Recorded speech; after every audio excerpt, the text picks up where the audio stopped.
Cette vidéo est une vidéo d'introduction au réseau et aux sous-réseaux. On va voir dans cette vidéo les mécanismes de l'IP et on verra aussi comment fabriquer des sous-réseaux dans son propre réseau local. À travers cette vidéo, on va découvrir comment se connecter sur un appareil qui n'est pas forcément sur le même réseau que vous. Il arrive fréquemment que quand vous achetez un appareil connecté, une caméra IP ou n'importe quel matériel réseau IP, dans la configuration usine de ce matériel, il est possible qu'il ne soit pas sur le même réseau que votre réseau d'entreprise ou votre réseau local. On va voir, grâce à la découverte de l'IP, comment il est possible de s'y connecter très facilement. Dans cette vidéo, malheureusement, on va devoir parler de binaire et d'hexadécimal. J'en ai parlé dans la vidéo sur le binaire. Donc il va falloir revoir cette vidéo ou se munir d'une calculette qui est capable d'afficher un nombre décimal en base 10 ou en hexadécimal ou en base 2 qui est le binaire. Dans une première partie, nous verrons la définition d'un réseau. Nous verrons aussi que les réseaux informatiques sont très proches des réseaux que nos grands-parents ont connus et qui fonctionnent encore aujourd'hui, qui sont les réseaux de la poste pour envoyer des messages. On verra bien sûr l'adressage IP, le cœur de cette vidéo, et une deuxième grosse partie qui sont les sous-réseaux. On va commencer par la définition d'un réseau. Donc nous, un réseau, c'est tout simplement le fait d'avoir un regroupement de matériel et de s'y connecter pour pouvoir partager des ressources. Et c'est ça un réseau. Ça peut être un réseau informatique, ça peut être aussi un réseau humain où on se partage des informations, on se partage des connaissances. Alors dans l'informatique, le réseau le plus connu et celui que les étudiants connaissent le plus, ce sont les réseaux qui sont dans leur établissement, donc ce sont des réseaux locaux, et aussi derrière leur box internet, ce sont les réseaux domestiques. Internet n'est pas un réseau en soi, mais un regroupement, une interconnexion de plusieurs réseaux. On verra ça dans d'autres vidéos. Deuxième partie de cette vidéo, on va faire l'analogie à la poste. Reprenons les principes de la poste qu'on connaît tous. Pour envoyer un message à quelqu'un, il faut l'identifier par une adresse. Et dans cette adresse, on trouve un pays, une ville, une rue, un numéro de maison pour identifier une maison. Imaginons que nous soyons en Australie, ici, et que nous souhaitions envoyer un message au Luxembourg. Donc on voit que dans l'adresse, il y a plusieurs informations, dont notamment un pays. À partir de là, la Poste, elle, connaît son réseau, connaît la délimitation de ces pays, de ces villes, et le nom des rues, donc c'est à l'usage postal au tout départ, et on appelle ça un adressage logique, car les frontières de nos pays peuvent bouger, les noms des rues peuvent bouger, mais ce qui ne bouge pas, c'est la position physique de notre logement. Donc il y a deux types d'adresses, il y a les adresses logiques et l'adresse physique. Ensuite, il suffit de suivre l'aiguillage des messages de la poste pour aller au bon quartier, dans la bonne rue et au bon numéro de rue. Par analogie, on remarque que cette adresse physique est un coordonnée GPS. Donc la position exacte sur le globe est déterminée par une coordonnée GPS. On a donc ici deux types d'adresses. Les adresses physiques qui représentent physiquement la position d'une entité et l'adressage logique qui a été inventé pour pouvoir plus facilement dispatcher les messages à travers le monde. Et bien on va voir que dans les réseaux, c'est exactement pareil. Bien souvent, le monde numérique se cale sur notre monde à nous. S'il n'y avait que des positions GPS, est-ce que la poste pourrait s'en sortir? Dans un monde numérique, à votre avis, quel est l'adressage le plus connu? On verra ça dans la suite de la vidéo. Une autre question, pensez-vous qu'avec juste une adresse IP, est-ce qu'il serait possible de pouvoir communiquer et identifier un PC sur Internet? Imaginons que tout fonctionnait sur coordonnées, il serait très difficile à la poste de maîtriser toutes les coordonnées de tous les logements partout. Donc si on déposait notre message au coin de notre rue pour un coordonné qui est à l'autre bout du monde, comment on s'organiserait pour rapatrier ce message à l'autre bout du monde? Ça serait très compliqué. Donc en fait, l'adressage logique qui permet de décomposer déjà en pays, puis en ville, puis en rue, ça permet d'aiguiller au mieux les paquets. Donc cet adressage logique est très important. Dans le monde numérique, quel est l'adressage le plus connu? Vous avez sans doute entendu parler de l'adresse IP, sinon vous ne seriez pas sur cette vidéo. L'adresse IP est donc le mécanisme le plus connu sur les réseaux, mais on verra que il s'est démocratisé avec Internet. Mais en fait, le protocole le plus connu, c'est Ethernet. C'est un protocole qui permet de communiquer sur des réseaux locaux. Comme Internet est un regroupement de tous ces réseaux locaux, on a gardé le protocole Ethernet et on a rajouté un adressage IP au-dessous pour pouvoir aiguiller tous ces messages à travers le monde. Et donc la troisième question, est-ce qu'une adresse IP est suffisante dans nos réseaux actuellement? Eh bien non, puisque les adresses IP sont facilement modifiables. Il serait très risqué de ne se baser que sur ce principe. Et puis Internet n'est pas conçu comme ça. Internet est un regroupement de plusieurs réseaux locaux qui ont leur propre moyen de communication qui est Ethernet. Alors, les PC et autres matériels réseau est une adresse physique. Sur l'informatique, on appelle ça l'adresse MAC. Donc l'adresse MAC qui ressemble ressemble à ça, hein. Une série de 6 octets, 3 octets, un constructeur, et puis les 3 autres octets qui permettent un numéro de série. Du coup, quand on branche plusieurs matériels sur son réseau, on a déjà un réseau, donc là le message peut passer d'ici, aller dans le switch et passer par ici. Rien qu'avec les adresses MAC, on s'en sort très bien sur un réseau local, on n'a pas besoin de l'IP. Mais bon, après, on va devoir rajouter l'IP pour pouvoir aiguiller des messages à travers le monde, donc à travers Internet. C'est pour ça qu'on le garde aussi aujourd'hui dans un réseau local. Un matériel réseau possède une adresse IP et possède un identifiant pour pouvoir être physiquement identifié dans le réseau pour être atteint au bon endroit. Imaginez ici PC1, il ne peut pas connaître toutes les adresses physiques de tous les matériaux, de tous les objets connectés dans le monde. C'est pas possible. Donc il va utiliser l'adressage logique. Il va essayer de pointer des matériels selon un réseau et selon du coup son IP. Donc pour faire partager une information sur tout le réseau Internet, on va passer l'information de réseau de machine en machine. Donc chaque machine va communiquer en Ethernet et l'adresse IP va permettre de pointer une machine dans le monde, exactement comme le ferait une lettre. Par exemple, imaginons que R3 ça soit un centre de tri. La lettre va arriver dans le centre de tri et va être dispatchée au bon endroit. Ici, c'est pareil. La lettre va être dispatchée dans un autre centre de tri, ce qu'on appellera plus tard les routeurs. La lettre ne va pas partir dans une mauvaise direction. Donc ça, c'est grâce à l'IP, c'est pour vraiment identifier un réseau dans le monde et un numéro de machine. Et pour communiquer physiquement les uns avec les autres, ils vont utiliser l'adresse MAC. Comme je l'ai dit tout à l'heure, alors, Internet est un regroupement de réseaux locaux. Avant que tous les réseaux locaux soient connectés les uns avec les autres pour former Internet, on avait quand même chacun un protocole pour communiquer sur son réseau local, qui était le protocole Ethernet, et qui communiquait avec une adresse MAC. On visait une machine dans le réseau local avec son adresse MAC. Le fait d'avoir raccordé tous ces réseaux ensemble, on a dû inventer un protocole supplémentaire qui est l'IP pour pouvoir bien organiser tous ces réseaux, mais on n'a pas pu abandonner Ethernet, puisque sinon il aurait fallu refaire toute l'architecture de tous les réseaux locaux. Ce n'était pas possible. Du coup, on est resté avec ce principe d'avoir une adresse MAC par matériel et une adresse logique IP pour pouvoir identifier ce matériel dans un réseau. Alors, on va voir en détail ce qu'est l'adressage IP. Donc, je reprends mon petit schéma de tout à l'heure et je vais prendre l'exemple d'un matériel qui est une caméra connectée avec une adresse IP, donc 192.168.0.2 et un masque sur 22 bits. On verra après ce qu'est un masque de sous-réseau. Et elle a une adresse MAC, voilà, qui se termine par E3. L'adresse IP en question, la voici. Il faut savoir qu'une adresse IP est codée sur 4 octets. Il est important pour faire des exercices de réseau de bien maîtriser ce qu'est le décodage binaire et l'encodage binaire. Je vous laisse retourner sur la vidéo du binaire pour avoir plus d'informations là-dessus. Mais imaginons que vous avez compris cette vidéo. Voici donc l'IP qui est décomposée en 4 octets, 192.168.0.2. Je vais la traduire tout de suite en binaire, et en binaire, cela donne ceci. On a bien 192 ici, 168 ici, 0 ici et 2 ici. Eh bien, la magie de l'IP, c'est qu'elle est toujours associée à un masque de sous-réseau qui possède que des 1 sur la gauche et que des 0 sur la droite. Donc elle est de style 255, 255, ici 252.0. C'est pour ça qu'on est aussi obligé de décomposer le masque en binaire pour pouvoir avoir la séparation. Cette séparation est très importante. C'est pour ça qu'il faut décomposer ces IP en binaire, sinon on ne peut pas faire les exercices. Sachez qu'un masque sous réseau n'a pas forcément le chiffre 255 dans son adresse. Ça peut être ici comme dans l'exemple 252 ou voire même 128. Du moment que tous les bits à 1 sont à gauche et tous les bits à 0 sont à droite quand vous décomposez votre IP, c'est un bon masque de sous-réseau.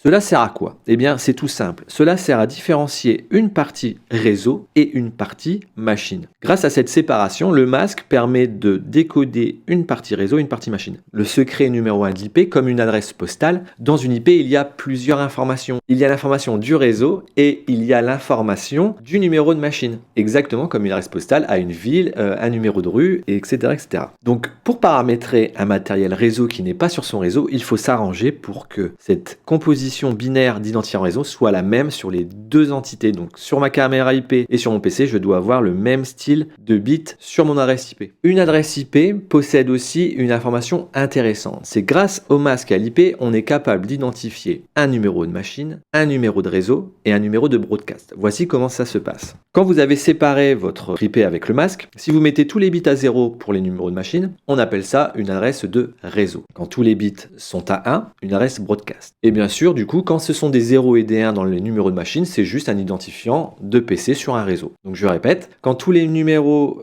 de machine sont à 0, c'est une IP de réseau, et quand tous les bits sont à 1, c'est une IP de broadcast. Comment on peut savoir combien il y a de machines sur son réseau? Eh bien, il y a une petite formule mathématique tout simple qui concerne le binaire. On va faire 2 puissance le nombre de bits qu'on a, et du coup, ça va nous donner le nombre de compositions possibles de 0 et de 1 qu'on peut faire dans les numéros de machines. Si ici j'avais mon masque, eh bien, j'ai 1, 2, 3, 4, 5, 6, 7, 8, 9, 10 bits. Donc je peux faire 2 puissance 10. Ça va me donner un chiffre qui est ici 1024 possibilités de 0 et de 1 ici. Tu vois, par exemple, ça c'est une possibilité. Eh bien, je retire 2 numéros qui sont celles avec le 0 et les 1 et j'ai 1022. Ça veut dire que sur ce réseau-là, je peux faire 1022 machines différentes sur mon réseau. Une autre problématique, c'est celle d'avoir un composant réseau, par exemple une caméra IP ou un convertisseur série Ethernet. Enfin, il existe différents composants réseau qui, quand ils sont livrés en usine, ont un réseau différent. Il faut donc pouvoir se connecter à ces matériels d'origine usine pour pouvoir les paramétrer. Il faut donc changer son IP pour se mettre sur le même réseau que ce matériel. Comment on fait pour pouvoir se mettre sur le même réseau? Voici la démonstration. Imaginons que PC1 et PCB, on veut vérifier s'ils sont sur le même réseau. Eh bien, on décompose son IP. PC1 est ici, 192.168.0.1, ici, là. Et PCB est ici, 192.168.41.1. Le masque de sous-réseau est le même sur 22 bits. Je fais la petite séparation nécessaire et je remarque qu'il y a une différence de bits au niveau ici et ici. Donc j'en déduis que PCB qui est ici et PC1 qui est ici ne sont pas sur le même réseau. Un autre secret de l'adresse IP, ce sont les classes d'IP, puisqu'à l'époque, il n'y avait pas autant d'IP. Si on veut faire un calcul très simple, on va dire que sur une IP, il y a 32 bits disponibles, ça veut dire qu'on peut faire 2 puissance 32, et 2 puissance 32 va donner un nombre qui est égal à la somme suivante, 4,3 milliards d'IP. C'est-à-dire que sur Internet, on ne peut pas avoir connecté en même temps plus de 4,3 milliards d'objets connectés. On est déjà 7 milliards sur la planète à avoir un téléphone portable, plus un PC, plus des caméras. En fait, il y a beaucoup plus d'objets connectés sur Internet qu'il n'y a de place disponible. Donc avant, la solution, c'était de classifier les IP en différents groupes pour pouvoir les vendre et les donner aux plus offrants. Aujourd'hui, avec les systèmes de NAT, c'est-à-dire la translation d'IP que l'on observe dans nos box Internet, il est possible de faire une infinité de réseaux locaux derrière les box Internet et pourtant d'avoir quand même accès à Internet, mais ça, on verra ça dans une autre vidéo. Donc les 4 classes d'IP sont les suivantes. Vous avez la classe A, la classe B, la classe C, la classe D, et on peut encore descendre comme ça. Et en fait, on repère une classe aux bits qui sont devant. Donc la classe A a un bit qui commence par 0 tout le temps. Les autres adresses IP, quand elles sont décomposées, ne commencent pas par 0, ce n'est pas une classe A. Quand elles commencent par 1 et 0, on dit que c'est une classe B, et quand elles commencent par 1, 1, 0, c'est une classe C, et quand elles commencent par 1, 1, 1, 1, 0, c'est une classe D. Vous imaginez que pour une classe E, on aurait une IP qui commence par 1, 2, 3, 4, 1 d'affilée. Les classes permettent de différencier donc 3 grands groupes importants. Quand vous avez une classe A, le masque est sur 8 bits. Ça veut dire que la partie réseau, 8 bits, ça veut dire 8 bits comme ça, d'accord? Et le reste, ce sont des zéros. Donc 3 x 8, 24 zéros, d'accord? Sa valeur, ça fait 255.0.0.0. Quand c'est une adresse de classe B, c'est sur 2 octets le masque, donc sur 16 bits.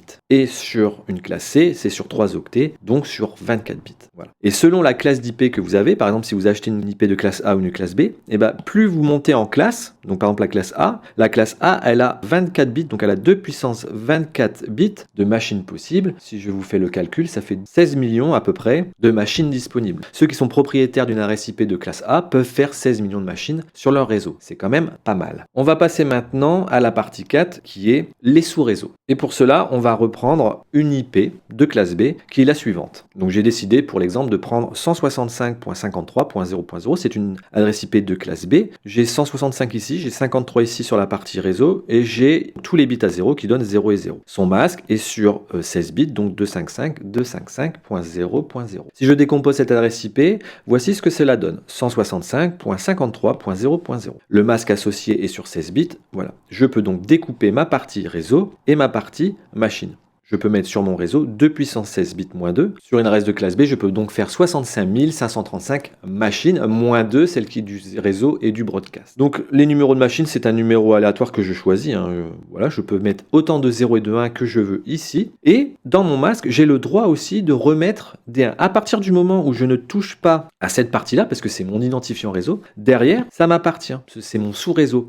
Et donc, je peux redécomposer le masque. Ici, par exemple, j'ai redécomposé le masque juste jusqu'ici. Donc j'ai amené mon masque à 16, 17, 18, 19, 27 bits et j'ai un découpage ici. Du coup, mon sous-réseau maintenant, il est plus identifié par la partie bleue, mais par la partie qui va jusqu'ici. Combien je peux faire de machines sur mon sous-réseau, le sous-réseau ici. Donc je fais 2 puissance 5 moins 2, ça me donne 30. Je peux donc faire 30 machines sur ce sous-réseau. Voilà comment on décompose un sous-réseau. Donc mon identifiant réseau, comment je le calcule? Eh bien c'est tout simple, je mets tous les bits à 0 sur ma partie machine et je laisse mon adresse comme ceci. Donc ça fait 165.53.170.160/27 bits, donc un masque à 27 bits qui va me mener à ma séparation ici. Voici mon adresse de sous-réseau où je peux mettre 30 machines. Donc mon réseau principal c'est 165.53.0.0 et mon sous-réseau c'est 165.53.170.60/27. C'est un sous-réseau. Donc toutes les IP qui vont faire partie ici vont être déconnectées, ça veut dire elles vont être cloisonnées de toutes les adresses IP de mes autres numéros de machine. D'accord? Si je modifie tous les bits qui sont ici, là, eh ben je ne serai pas sur le même réseau qu'eux. Pourtant, je serai sur la même IP principale qui est 165.53. Alors là, c'est une partie importante, c'est comment on fait des sous-réseaux. Quelle est la technique?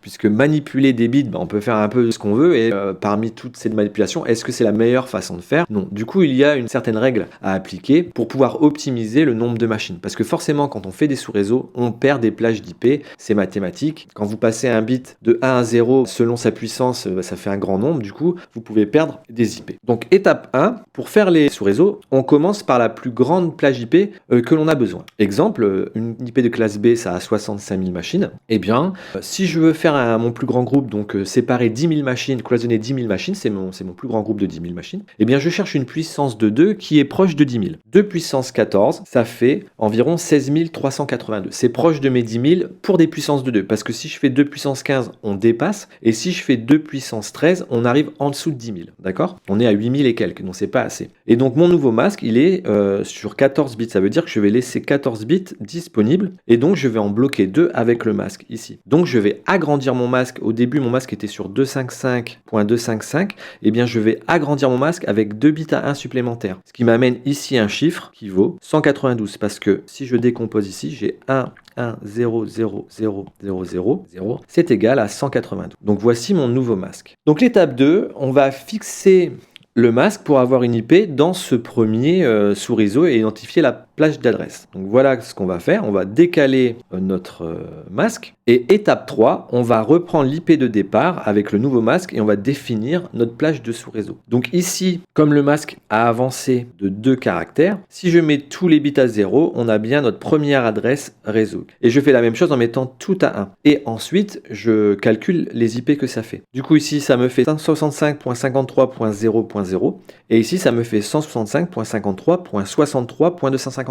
Mon adresse réseau, c'est celle-ci, d'accord? Et mon adresse de broadcast, c'est celle-ci, 192.53.63.255. Voilà un premier découpage. Ensuite, si je veux redécouper encore une fois, eh bien je regarde quels sont mes bits disponibles.